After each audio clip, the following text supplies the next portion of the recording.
Welcome to Speaking with a Scholar. My name is Clay Doberl. I'm an Associate Professor of Management here at the University of Mississippi.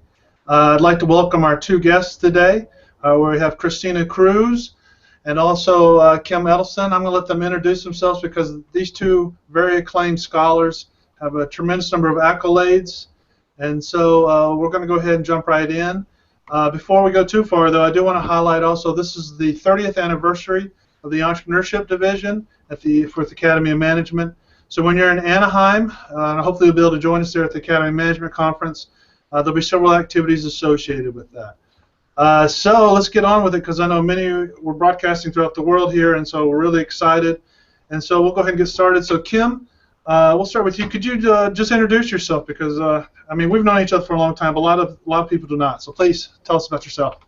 Hi, so I'm Kim Eddleston. I'm a professor at the DeMoore McKim School of Business, Northeastern University.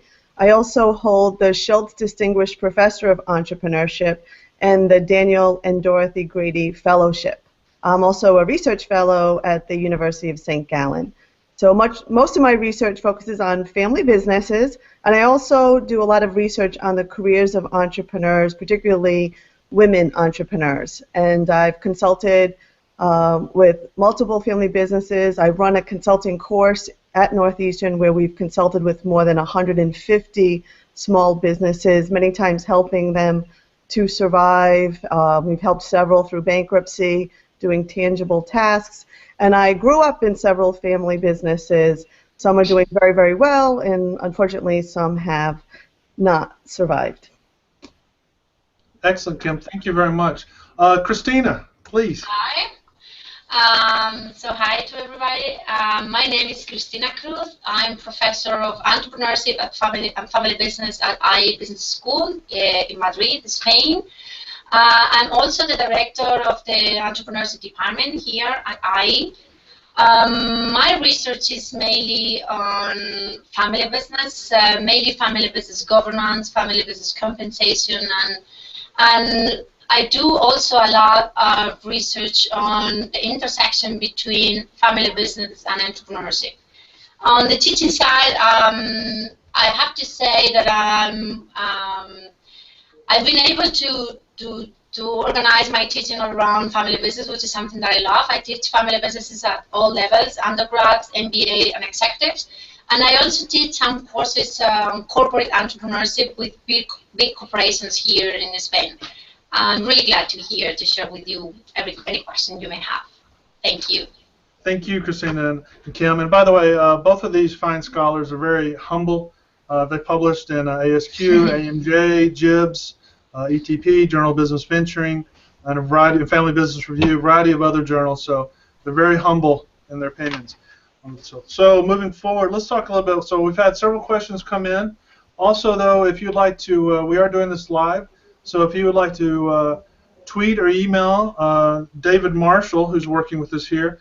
So David's email address is dmarshall@bus.olemiss.edu, or you can tweet him at twitter.com ent_webinar_AOM. And so I believe David has sent out several emails, listserv, but once again, if you would like to tweet or have a question come up as during our conversation today, please feel free to do so. Lastly, I want to also highlight that the Ole Miss, where I'm teaching, the doctoral students are watching this live together, and so it's quite an audience down there, so pretty exciting. So moving forward, so we've had several questions. So the first one I want to highlight, and this sets a real nice tone for many of the other ones, is Rawi Ahmed, who asked, how do you balance between research, teaching, and life? Having a family with children, parents, any successful methods or time management tips? Thank you. Cristina, would you like to start us out on that one? Oh, that's a tough question, isn't it? Okay, I don't know if I have an answer. Well, I don't have a solution for that, I might say. I have 3 kids, 10, 7, and 4. And a husband who travel a lot, so I don't think I can say I find the right balance. What I can share is my own experience, and I think in the end what you have to do is to understand that you have to make some trade-offs and some sacrifice. And I assume that what has suffered a lot is my social life. Okay, so I think my friends know that at some point I need to decide that I cannot devote a lot of time to the academia and a lot of time to the family, and then still going out with friends. So, but in the end, I think it's fine, because if they are your friends, they will get that. The second thing is that in the end, what I convinced myself after many years is that when we teach entrepreneurship, we teach a lot about the importance of role modeling. And with the years, and maybe Kim can add some here, I've understood that I'm a role model for my kids, but I'm a different type of mother, maybe. So I think we have find a good balance between what I do is that the time that I spend at home is time that I spend with the family, and the time that I spend at work, I'm working. So my friends and my colleagues said that one of my key of my success is that I'm really focused. And I think it's true. Okay, so what I do is to stay really focused, and I don't waste a second, let's say. So that's one of my, I don't know if it's a solution, but it's like that. So now, since I became a mother, I'm really efficient, let's say. I became much more efficient dealing with the family and dealing with my work. I don't know if that's going to be useful or not, but that's my own experience. Yeah, I like that. Very focused. I like that. That's very precise. Kim, what is your addition? Because I know you also have several children. Yeah, so I have 3 children. And I want to also highlight some of the things Cristina said before I add a few more things. One of them is she mentioned how she focuses her teaching on family business and does her research in family business. I didn't mention I also teach family business at all different levels. And I think that's key, because you find some synergies between your research and your teaching, and particularly when you're working with executives or stakeholders in family business, they even give you ideas for your research. So I think that was a really good advice, even though you didn't mention it here, you mentioned it before. And then being efficient, I think, is key. So I'll give a few different things. I also have 3 children, and I think you do need to be super efficient. I don't check email throughout the day, and most people in real business don't. I'm not sure why, but in academia, it seems everyone has their email on throughout the day, and that is a real drain, and it gets you sidetracked. Other things, I think, just to be real strategy, you have to outsource. So if you don't have a housekeeper yet, get one. I'm lucky enough to live near family, so my lifesavers are my mother, my mother-in-law, and I have a sister-in-law who help tremendously. And when they're with family, I don't feel guilty. So some of it is giving away some of the guilt when you do have to have help and ask for help, whether you're paying for it or if you're lucky enough to have family nearby. Another thing is working with your spouse. You have to get your spouse more involved, which also means not being overly picky if your spouse doesn't do something the exact way that you do it. Like, I like my towels folded a certain way, but my husband doesn't do it that way, and I have to let it go because at least the laundry is getting done. Other little things, you can do is, so I'm a mom, obviously. Be friendly with the stay-at-home moms because they're amazing, helping with carpooling and helping during the week. And then on the weekends, you can reciprocate and have the children over, and it can be a circus. I've also learned to work actually pretty efficiently when my house is a circus. So I can hide in the bedroom and do work while people are playing and running around and so forth. But I think Cristina was right. You have to be very, very efficient. You have to let some things go. If you can outsource, if you have family nearby, it's really, really important. If not, hire someone. Don't feel guilty about it. And then you need to also learn where you work best. So I'm at home right now. I tend to write better here. I get less distracted. I tend to be very social. So I only go in to teach and for meetings. Although all my co-authors know they can always find me here. And I think we're going to talk about co-authors later, but that's another thing, another support network that you can create that make you, again, more efficient. Very good. And let's explore a little bit more about that topic, because obviously family is very important to both of you. Could you talk a little bit more, Kim, about family experiences and working with others? has worked with your research or inspired your research and some of the things that you've done there? Like, for instance, I know you've done a lot with the Fredo and stuff like that. So could you describe a little bit about that effect and just everything I just asked? Okay, so I think I got the whole question. You went out for a little bit. Yeah, Basically, yeah. how my family has impacted my research, right? Yes. Okay, all right. For good and bad, I'll say. So when I first started doing research on stewardship theory, that was actually inspired by my family too, because I was a student of Mike Lubakin and Bill Schultz, and so was Franz Kellerman, one of my dear co-authors and best friends. And we didn't see the agency costs that they talked about in their research. So that actually inspired both of us to do our research on really stewardship theory, talking about how the family was a key asset and could contribute to the business. And then I went on the dark side, I guess, with the radio effect, because we have multiple family businesses. And so I think with the stewardship perspective, I was obviously focusing on some of the good. And actually, one of the businesses that inspired that actually also had the Fredo effect. I can't be naming names, or I will become the black sheep in my family. Don't name any names. That's right. Can't give specifics, but one of the things I noticed that inspired it really was that we tend to compare firms as a whole. So we were talking about, the family as a whole being bad for business, the family as a whole being good for business. And then I started to look, especially at that business that partly inspired this stewardship effect. They actually had a family member who was really, really bad. And that was the Fredo effect. And how could you have that? How could you have within your family, if you compared it to The Godfather, you had some who were, the Michaels, who were the saviors of the business, kept it going through hard times, kept it surviving. And then at the same time, you had this other child who was just a disaster that could cause the demise of the business really any day. And then once you start to talk, we have a Center for Family Business at Northeastern, actually the 4th oldest in the country. Like Cristina, I work with executives. I love to do workshops with family businesses, and even our students. All my students come from family business in my family business class. And so you would hear it. You'd start to hear stories of, well, our aunt stole from us.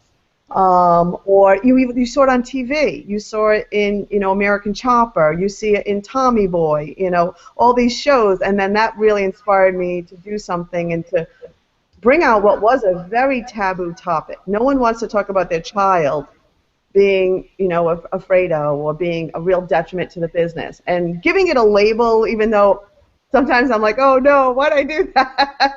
I'm going to be known for this the rest of my life. I think especially in the real world, it brings a little humor, and it gets everybody to talk about a very sensitive topic, and to also look within their own family and see, could I be grooming or creating a child or a family member, doesn't have to be a child, who could be a real detriment to our business? And how can I either keep that person out of the business or politely get them out, or put them in a place where they do the least amount of harm? So, does that answer your question? Yeah, very much so. Excellent. Cristina, from your perspective, because I know you're really well known for your social-emotional wealth. Mm-hmm. Okay, so in my case, I think that I didn't mention in the introduction, but I think it's important to understand my background. So I have a family business background, so I'm the member of the 4th generation of a family business that works in the logistics sector. So when you ask about how does the family influence your research, I think for me it's been massive. Because in my family what happened is that we were a very successful company back in the 70s. And then when the world changed in the sense that the European Union became a reality, my family that was basically doing trading within European Union countries suffered a lot. We had a huge crisis. So since that day, I think that immensely impacted my career, and I decided I really wanted to devote my life to help families to be more entrepreneurial. This is in one sense. And in the other, as Kim says, when you work a lot with families directly and with executives, one of the things that I noticed is that, and it's related to the social emotional wealth, is that families that are really strong in values has a higher chance of being successful. When I tell my students, or when I think about research, and I said, how can you teach values? I think this is very difficult. So in that sense, I will say that what I've learned by experiences influences my family, because I've realized that if you groom your kids very strongly in strong values, they're going to have a higher chance of being successful in the future, as a family, as a professional, or as a whatever. This is something that you may know as a human being, but when you are a professor and you experience that, I think that's really impact you as a mother. So now I really try to instill in them strong values, because they are going to be the fifth generation of family owners. So I think that's very important, and that relates a bit to the social emotional side of the story. Fantastic. So, Christine, you said fifth generation? Yeah. So I'm the fourth, and hopefully we're going to have a fifth, but you never know. Oh, that's brilliant. That's brilliant. I love it. And you alluded to, both of you, co-authors. Could you talk a little bit, and Cristina will stay with you, could you talk a little bit about how you select co-authors, and then how you know when you have good co-authors versus maybe co-authors you do not want to proceed with any further? Could you describe that relationship, please? Okay, it's a bit sensitive, you know, but I will try. No, I think in that sense, when I talk with the PhD students about my experience, I have to say that I've been, I don't know if it's lucky or what, but the thing is that I can just tell you that in 10 years writing with several people, and I used to write with 2 or 3 co-authors, so I don't really like solo author papers. I enjoy a lot the exchange of ideas with other people. Just once that I had a problem with someone. So I think I've been really, really lucky.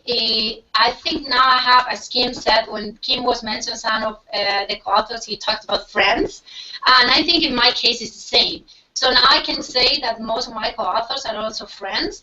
Of course, when you write with someone, you don't only ask for friendship. You also ask for a strong intellectual background, whatever. But I think in my case I have it. So I think what I do is that I have an idea or I have a project when I'm the one that leading, and then I think who could be the best to help me to do this project, the best in terms of knowledge. But then for me it's very important, how would I feel working with this person for the next 3 years? And I think it's very important, because if you think about that, even if I think he's a superstar or she's a superstar, if I don't really think that it's something that we share apart from just the academic career, I think it's not going to work, because for me, I need to have fun when I write a paper. So for me, that's very important. And for me, it's an excuse to meet in the academy and then have together and talk about research. So it has to be a combination of course, knowledge and friendship. But I think I've been really lucky, and all the people I wrote, I had a paper co-author in the past, they are all very good professionals and very good human beings. So I haven't had any problem, just once, and it was someone brought. Okay, so we had that problem. In that case, what you can do is nothing, at least in our case. So basically what we decided is to write the papers, for me, put his name, and that's it, because I don't want to really to create a conflict out of that. So for me, it was really obvious from the beginning that he or she was not going to collaborate. So we decided the project was good, so let's go. But it's just one experience, so I don't know if it's Kim. Maybe you have more experience, bad and good. I don't know. What is your experience? Thank you. Kim, please. Yeah. So I agree with a lot of what Cristina said. I think being researchers, we do it because we enjoy it. So it's what we do for fun. It really is. And meeting new people is fun, and the whole process. And I think it's really important that Cristina also focused on the long term. You know, I think one of the easier parts is writing that first draft. It's really the R&R and even the rejections that are going to test the relationship. And you never know, even with co-author, you know, the way the authorship is. Sometimes, you know, you create the authorship based on the idea, who had the idea first, or who originally did all the work. But then you get this R&R, and all the work falls on someone you didn't expect. It's true. And then you have to trust that person. And so Franz and I have a really good relationship. I adore him, and we take turns with authorship. Maybe we'll talk about that later, but I always trust him that if it falls on methods, he's going to do whatever he needs to do. If he needs to learn a new method, he's going to do it. And then I tend to focus on writing and theory, which has also probably helped me talk about being efficient. I can't be great at everything. I'm not saying I'm a great writer, but that's kind of the skill that I hone, and I like theory writing. But with collaborating, I'm probably, to make an analogy, I probably sleep around a little bit. I think I have. Sorry, Bob. I think I have now. I think I've had something like 60 co-authors, and some of them have been brought on. And it's funny because sometimes people will come up for a job, and I'll get an email, and they'll ask me about a person. I'll say, "Oh, I don't know them," and they'll say, "Yeah, you have a paper." But that's usually, it hasn't happened many times, but for example, like if Franz brings on a doctoral student. Of course we work, but because we work over email, their face is in my head. But one thing, I love working with other people. I just absolutely love it. Similar to Cristina, I think it pushes me. I love the whole collaborating, brainstorming. When you get an R&R, I usually just absolutely put the first draft aside and write from scratch a new draft, so you get to brainstorm again. I absolutely love that. I love working with people from different fields. So lately I've been working with Ellie Benalivi a lot, who comes from IB, has definitely an economics background, and she's just like brought a whole new perspective to me on emerging markets that I'm having so much fun with. Alan Verbecki, the same, we're working together. He's very well known in IB. So I love working with people from different fields. Mostly I've had very good experiences when it's very similar to Christine, when something bad is happening. It's usually because a person doesn't live up to their expectations, or I think they have a skill set that they actually don't. But I'm not going to let the paper die, especially if it's gotten an R&R. When it's happened to me, I found out at the R&R stage. And that's why I say an R&R really does test the relationship. And you move with the paper forward. It was an important paper to me, and then I would never take someone off a paper. So you move on. You've had that bad experience, but I think it's important to try. I think that's why I think, again, if you're going to make that analogy, it's okay to have some one-night stands. And some of them you think it's going to be a one-time thing, and it ends up being a great relationship.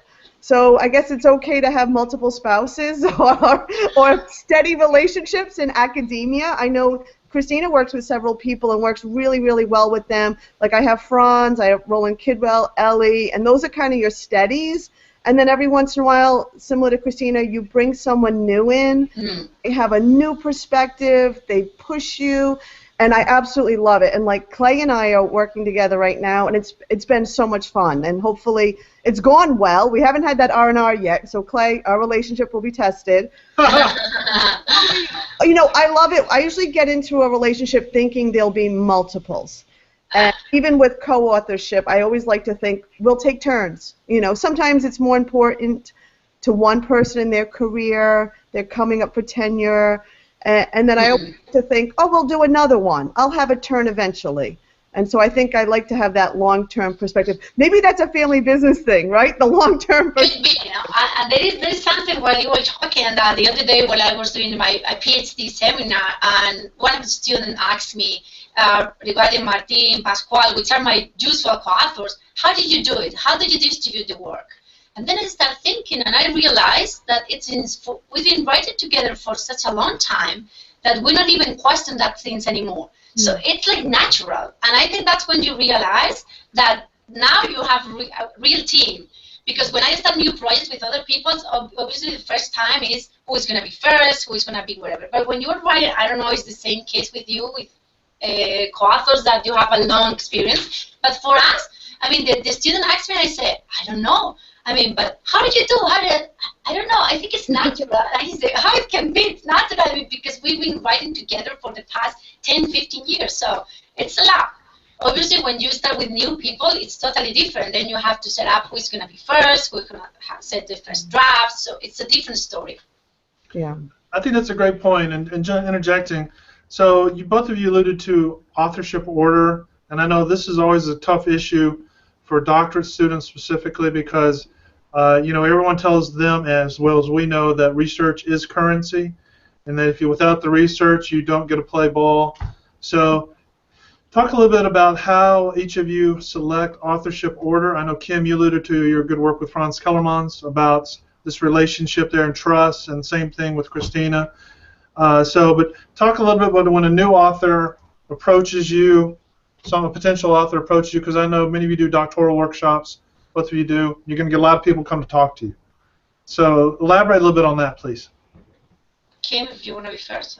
Yes. Okay. So usually if someone's coming to me with the idea, I wouldn't normally have that paper anyway. So usually I do expect them to be first author. I'm not going to take over. Sometimes in the RnR, if I have to take over a lot of writing, most people are good people. You do have the awful stories, unfortunately, and it's happened to me too. But a lot of people, like Franz, will say, Kim, I barely did anything on this. This is your turn. Take first author this time. And haha, all the RnR is yours. But we're close enough where we'll do that, and we have such a stream of research that recently I also work with Franz and Roland now doing this stuff on deviance in the family business, and we actually did say, okay, Roland, it's your turn. And I like that perspective because I think it encourages everyone to put in 110%, knowing that we respect him or her and we're going to take turns. It does become funny, like Ellie, that's probably a good example. She's Ellie Bonalivia. So everything we've done so far, we've done in alphabetical order. But I recently teased her and I said, all right, I want a turn. When's my turn? It's the same for me with Pascual Perrone. Yeah, so it's like, I would like to be first author once. And so, and I think you need a very good relationship so that, she's like, oh my gosh. So we're going to do, I'll finally get a turn. Hopefully it'll be as good as our SMJ. Or to be like a book chapter or something. But we're working on something right now, and I think you have to have a good trusting relationship, though. I don't think it's worth, particularly with a new paper, I don't think it's worth getting in a battle over authorship and then maybe not working with that person again. So again, usually if the person comes to me, it's theirs. I'm joining a paper, so I would feel funny unless we discuss something like I'm totally rewriting it. All they have is results. But usually I see it as I'm being brought on, and it's fine with me to be last or lower on the totem pole. Also, being a full professor, I think I have to be more generous now than when I was a doctoral student, which also means as a doctoral student, unfortunately, there are professors who will prey on doctoral students a little bit. I've seen it at the academy, unfortunately, where I've seen people go up to doctoral students after a presentation and kind of invite themselves on papers. And I'm always a little bit worried, like, oh my gosh, I hope that person is going to hold on to, their dissertation, their great idea. And fine, it's great bringing on a senior to help polish and get it through. But especially a dissertation, that's your baby. And it'd be a shame to have someone, take a higher authorship when you've created it. Very good. Cristina. Okay, I think Kim summarized is a very good summary of strategies. So to add something, maybe it's I think I completely agree with her that it all depends on who you are coauthoring with. As he said, I try to be very generous with people that is at the first stage of their career. Once you've got tenure, and I think if she or he is good and is working a lot and hard, I don't have any problem in that she's leading the project. So it has to be clear that if she's going to be the first author, she or he is going to be the leader of the paper. And now I'm writing some papers with a very good doctoral students, and she's always the first author. And I don't have any problem on that because she's great. She's doing a great job. So for me, that's not a problem. When I write with my co-authors, as Kim said, we used to do in alphabetical order till we realized that Pascual Verone was always first, so we say that now. I'm joking. With Luis, with Pascual, I mean, it's very natural, as I say, so in the end we decide who is working, who has more time, who is putting more effort this time, and it's a trusting relationship. And then a third thing that happened to me, and Kim also mentioned that, is that when you have a very trusting relationship, it may happen that you may start with an order, and then after this first or second RnR, recently I was second in a paper, but then after the RnR, it's true that this was my idea to turn around the paper, and then everybody said, okay, now you have to be first. So I think when you trust the people you are working with, this shouldn't be a problem. But I know it's a difficult issue, so I think it should be talked at the beginning. At least when you start working with people you've never worked before. Maybe you may have a talk about who's going to lead that. And in my case, it should be who writes the first draft and has the idea is the one that now is going to lead the process. But you never know. It's going to take a lot of time. Okay, excellent. Thank you. And before we go any further, I just want to once again highlight that this is a live session, speaking with a scholar. And if you're interested in sending any tweets or emails to us, please send it to David Marshall at bus.olemiss.edu. And on Twitter, it's twitter.com, ENT_webinar_AOM. And also, once again, it's the 30th anniversary of the Entrepreneurship Division coming up there, which is great. And so following in line back with Cristina and Kim's comments there, let's talk a little bit about the RnR process. Could you describe some, one of our people sent this in, audience, are there some general tips or best practices for keeping an RnR? How about for getting an RnR? Are there certain types of papers? How do you do the process of revising and resubmitting? Could you just describe what both of you do in that approach? And Cristina, we'll go back to you. What's your normal process? Okay, I think it also depends on the type of project you're dealing with. So I think it depends if you have an RnR in NSQ or if you have an RnR in other type of journal. So I think it's very different. If I have to give some general tips, I think the first thing you have to do is that, at least what I do is that I read the RnR. I spend like one day with the learner, and then I leave it for 1 week, okay? Because I really need to, I really need to understand, and to, for me, then I need like time in order to assimilate all the things. Then we used to have a talk all together, because as I said, I used to write with 2 or 3 people always. So we used to have all together like a meeting, and then we start thinking about what are we gonna do. And then this is my experience, and I don't know, but most of the time what I do is that I start dealing with the letter, not with the paper. Okay, so for me at the beginning, it's something that works for me, but maybe it doesn't work for others. What I do first is to write a draft, trying to answer in a very rough way, so I don't really spend a lot of time in crafting, but I try to address the main points. And when I finish the letter, addressing all the main points, then what I do is to start rewriting the paper, of course with my co-authors. But for me, if you do first the letter, you really focus on what the reviewers are suggesting you to do. And then for me, it's going to be easier then to address the main things for the paper. That's one first step, and I don't know, Kim, if you want to build on that, and then maybe we can give more things. So I follow definitely a similar process to Cristina. I do try and celebrate. So in the middle of, you get the RnR, a lot of times I don't even read it. I don't read the letter, because you're just going to be mad. Yeah, it's true.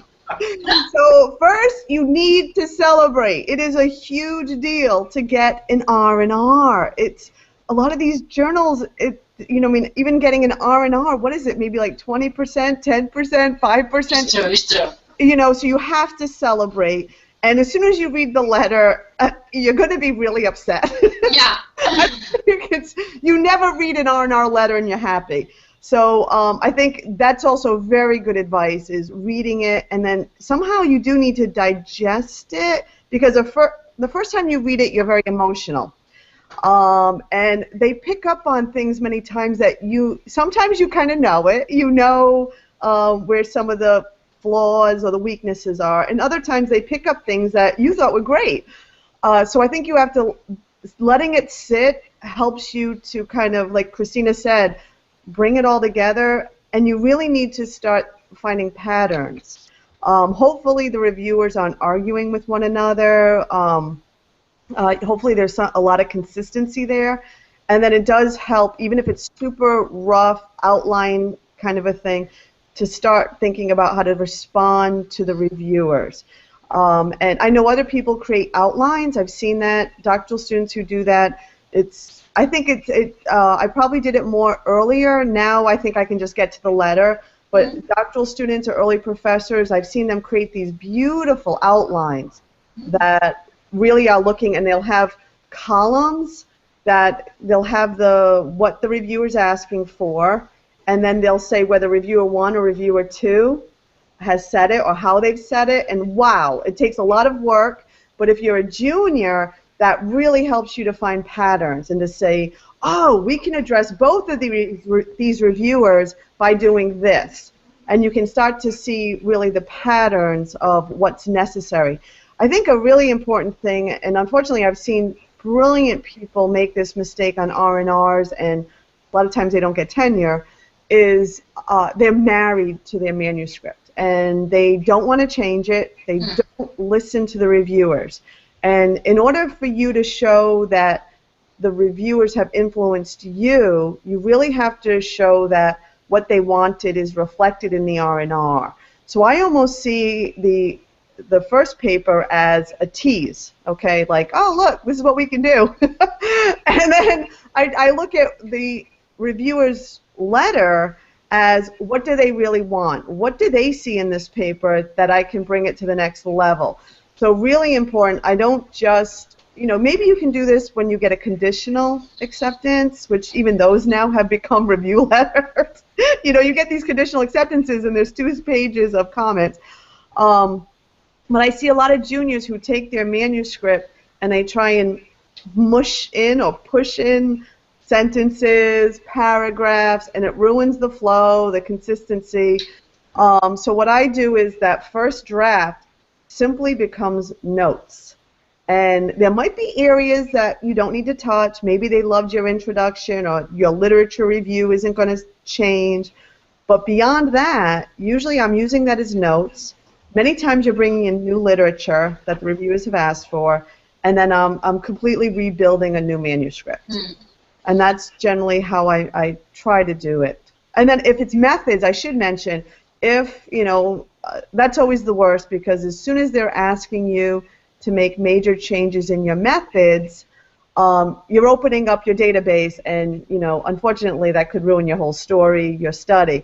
So it's really important, if they're asking for a lot with methods, start with that, because if you're not able to address those issues, you might not be able to do the R&R, or you might need to go to another journal and so forth. So that's going to help you, or the results you get will also tell you how you should move forward with the theory and the writing.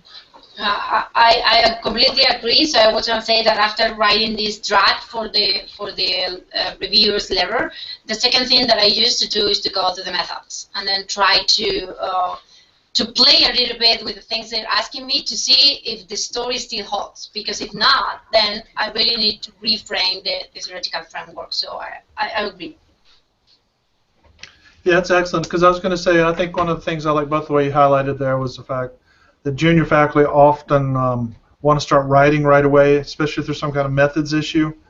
And it's, you always have to wait to make sure the methods work before you go forward on anything else. So, very good. One of the other quick questions, or another question that popped up along those lines, this anonymous email question basically talks about the perfect paper. And this is the art form of what we do. versus the the art, the style. Could you describe when you know a paper is complete? When it's time to send it on. Cristina, please. That's a tough question, isn't it? I have to say that for me, this is the most difficult time I have. So I get really excited. I like writing, methods, whatever, but I can be like that forever, you know? So for me, there is always a way to improve the theory, the methods. So I think I'm glad that I write with people that Cristina, hold on. We need to submit now because if not, the process will end forever. So I think what I try to do is that when I think that we have at least tailored the story and we have good methods and whatever, and we have like a first draft, I used to have a friendly reviewer. So it's just to be a colleague and a friend, and I send him the paper, ask him, oh, here, could you please take a look?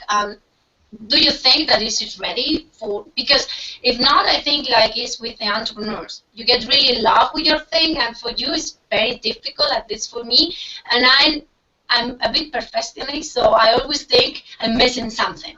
So I really prefer to give it to someone when I think that I've built the story, the hypothesis, whatever. I have the first draft that I'm satisfied, my co-authors, we have like 3 rounds, and then I ask a friend, someone who probably, I prefer someone who is not in the field, someone who is not an expert in the field, read the story and let me know, and then I always say, I'm thinking about, I don't know, whatever journal, what do you think? That's my strategy. And then if you think it's ready, then it's ready. Very good, good. Kim? So again, very similar.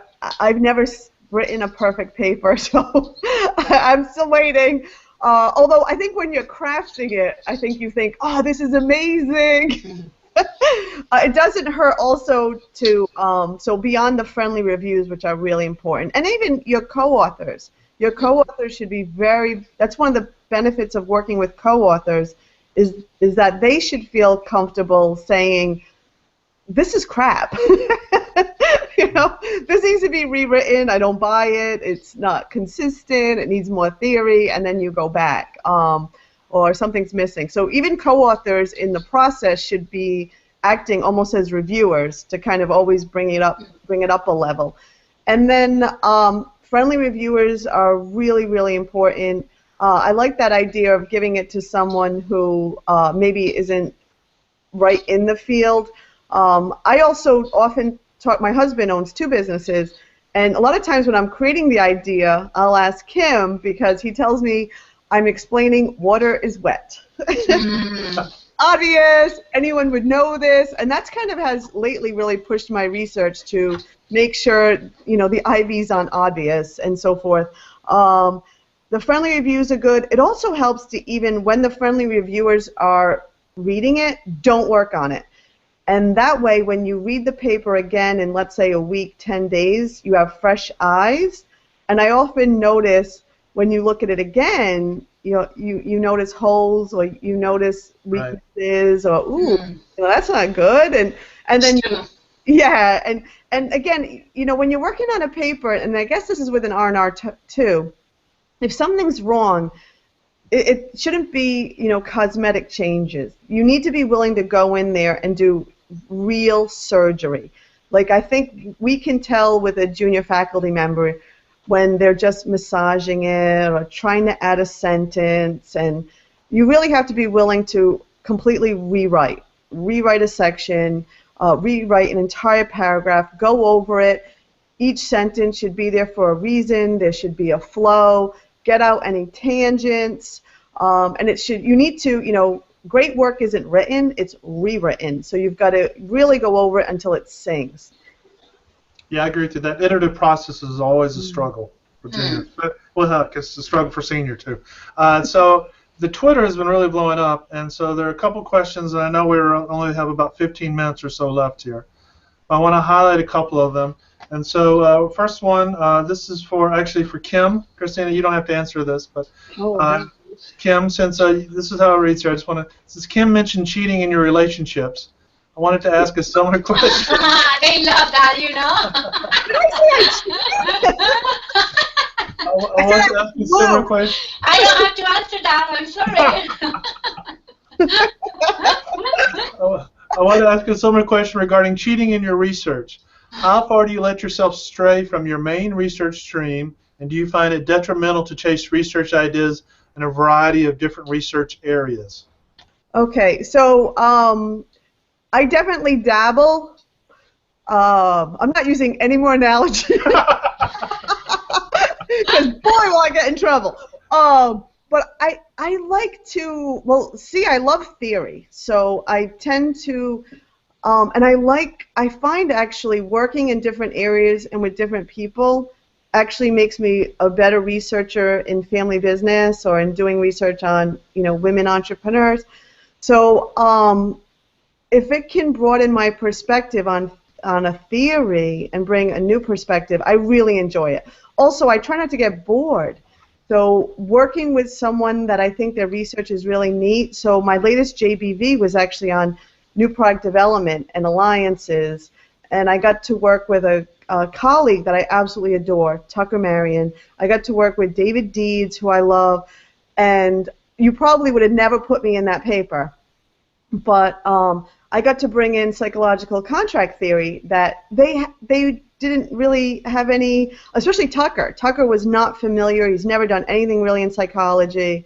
And it's a whole learning process. And I think you've got to keep, if you're going to keep writing and enjoying the field, you've always got to keep pushing yourself. And I think it's amazing how when you look at my papers, and you might think by the title or the abstract they're not similar, but then because of the theory element, a lot of times I learn something and then I bring it to another area. So right now I'm doing something on signaling theory, imprinting, and I'm starting to see how can I use it in different areas and in different research that I'm doing. So a lot of times the theory component is actually somewhat similar.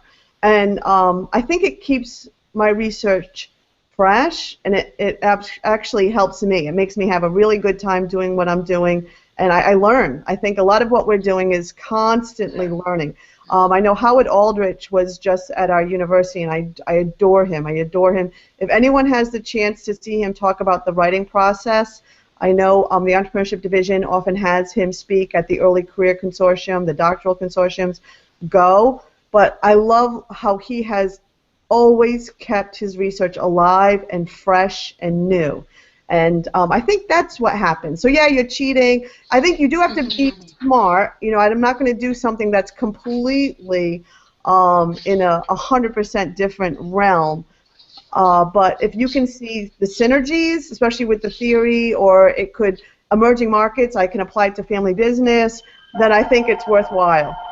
Oh, there's my mother. No. If I can add something to that, I think since the family business field has become very popular lately, I think we've been lucky in the sense that, for me at least, in the past 5 years, I've been approached by main scholars of many different fields like accounting or finance. What they want to do is to apply their theories to the family business context. And I think that's great because you learn a lot from them. It's very interdisciplinary, so it's very interesting, and you learn from different theories that you never work with. So now I work with people I never thought about, so I do work on income smoothing or earnings management or analysis, whatever. I do things on dividends, whatever, with finance people, and all they want from me is what is different if I apply that to family business. So I think the synergies are very clear, and for me it's a fascinating learning process because sometimes it's difficult because I don't know if it's your experience, Kim, but then you always have the question is the journal. To which journal we're going to submit that paper? It's going to be a finance journal, a management journal, or what? And then obviously we know how to write for management journals. They know how to write for finance journals, and then in the middle there is like, I don't know. So sometimes the paper is written in a way that is not a finance paper and not a management paper. And then you have to make a decision. Yeah. But I think it's a process. It's a bit difficult, but I'm learning. And I'm enjoying a lot. Let's see. Still, we have submitted. We don't know anything yet, but let's see. But I think it's also a very interesting learning process to write with people from other completely different disciplines.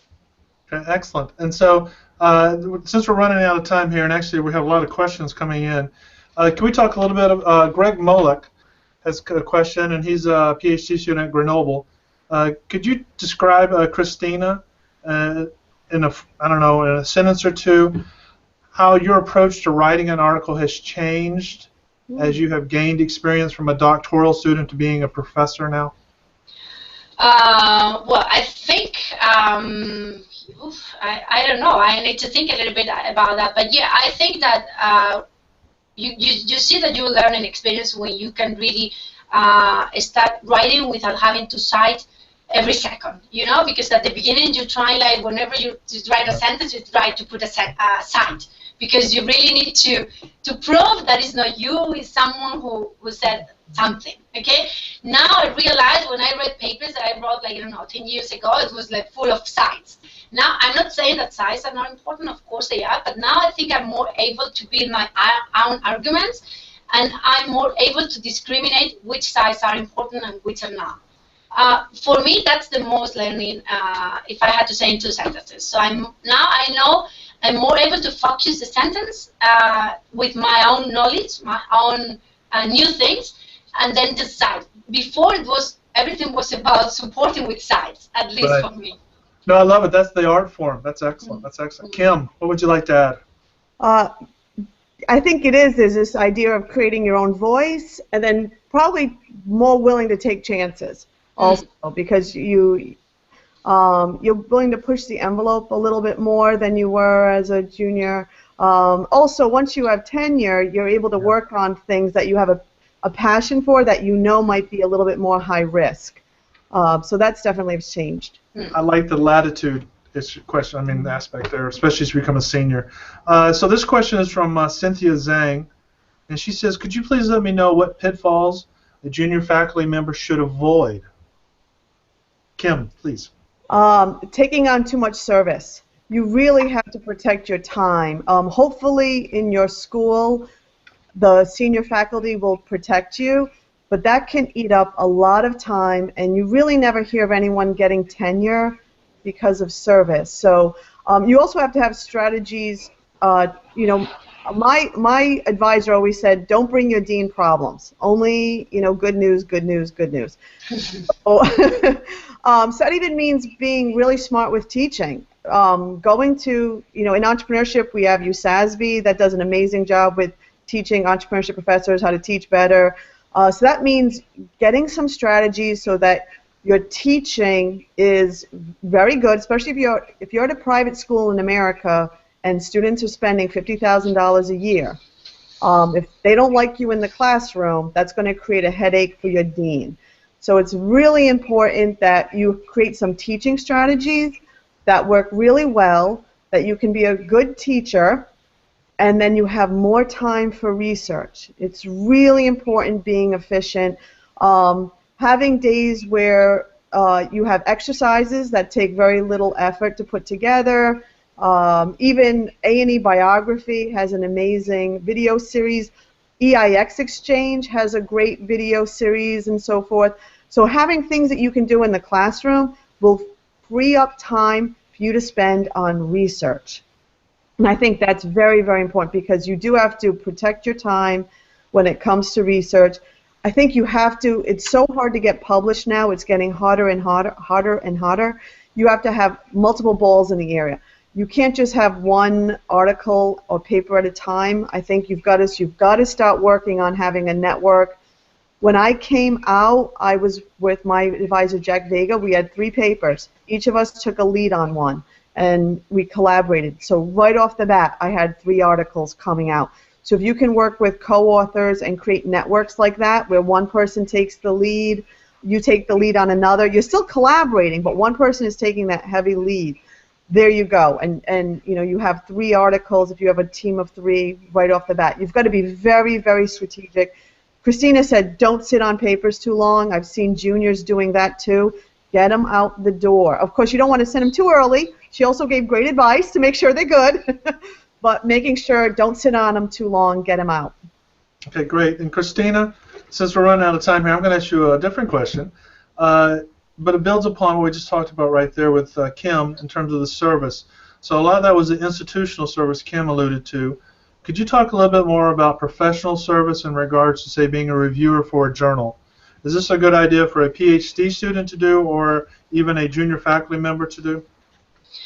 Okay, I think it's great when a student asks me questions like, when is the time to start being a reviewer? I think here common sense makes sense. I mean, of course you're not going to start being a reviewer the first months of your PhD, but I encourage them to at least to sign up as reviewers for conferences, because I think this is really, really important. And then, of course, as they progress in their career, I think it's a very important part of the process. Kim knows, I don't know how many papers we review every year. That's depending on how committed you want to be. But I think it's very important. It's an important service that we do to the community, but for me, it's also a learning process. And I think it's very, very important to do that. The problem is that, of course, you need to find a balance. And when students ask me, when should I do it? I think, I don't know, from the second year, you can start at least signing up for some journal. And for junior faculty, I think you need that. I mean, I think you need to serve as a reviewer. And I know journals are always asking for reviewers, so I really encourage junior faculty to do that. Okay, if you. That's excellent. Thank you, Cristina.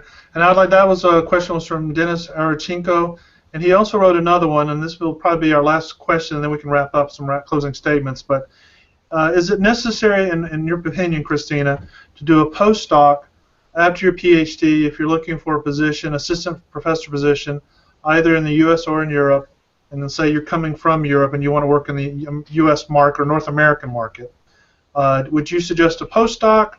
Or what do you think are the key ingredients to getting a really good job? That's a tough question. Yes, yes. Okay, I think Kim said something that is also important. Now it's getting more and more difficult to get published, because I think that's good. I think it's competition. Competition is now greater, so we have more people prepared, and that's great. But at the same time, it's great, but it's creating more problems for the newcomers. And if you ask me that question like 5 years ago, 10 years ago, I would say probably not. Probably it's easy. I mean, you can get an assistant professor position without a postdoc. Now I see that with increased competition, more and more universities are offering the postdoc as an intermediate position as associate professor, assistant professor. And I think it's great. So if you ask me is necessary, I no. So here at we hire professors without postdoc, but we also hire postdoc. So I think people shouldn't see it as I couldn't get a job, now I'm gonna get a postdoc. I think it's also an opportunity to build your career in a job that has become more and more complicated. The question about is the postdoc allowing me to up to a better job? I don't know. I don't think I can give an answer to that. But for me, I don't think it's gonna be negative for your career in the end. I think it's the opposite. So I think it's a very good signal to have a postdoc. Okay, very good. Kim, what's your take? So just building on what Cristina said, it certainly is not going to hurt. If you don't have any publications, or maybe, let's face it, PhD programs vary in their training. If you feel that you need more training in writing or methods, and there's a postdoc at a great university and you'll be able to work, make sure when you interview you're going to be able to work with some of the key professors, though. Some postdocs I know, the postdocs are very segregated, so you want to make sure that there really is some training there. There's opportunities to collaborate with the professors, and if it'll help you in your training, kind of like Cristina was saying, especially if it'll help you get some publications, if you don't have them yet, then I think it's worth doing. But if you're coming out and you already have some really good publications, you probably can go right to a tenure-track assistant professorship. Okay, great. Just to reiterate, I agree with both of you. I've had several friends who've done postdocs who were tested the job market or they didn't find where they were going, didn't like the placement, so then they went and worked on their own research and were very successful and have done incredibly well at very good institutions after that. So, and wrapping this up, I just want to first of all say thank you to our two exceptional guests, Cristina Cruz with IE Business School in Madrid, and Kim Eddleston at Northeastern University in Boston, even though she's calling from Rhode Island. I like that. So very, very global conversation today. I'd also really like to thank Jason Lorty, who's with us here at Ole Miss as a visiting assistant professor, and David Marshall, who's a doctorate student, and both David and Jason will be on the market next year, so please make sure to look to hire them. Along those lines there. And also I'd like to thank Kathleen Randerson with the EDC Paris for being the communications chair. And once again, thank you both for a great job, ladies. And anybody who would like to talk to you, please come up and see Cristina and Kim in Academy. They're very popular people. So anyway, great job, ladies, and thank you once again. Okay, thank you very much. It's been a pleasure. Thank you. Have a nice weekend. Thank you. And to our audience, great job, and thank you for your great questions. Have a great weekend. Thank you. Bye. Thank you. Bye. Bye.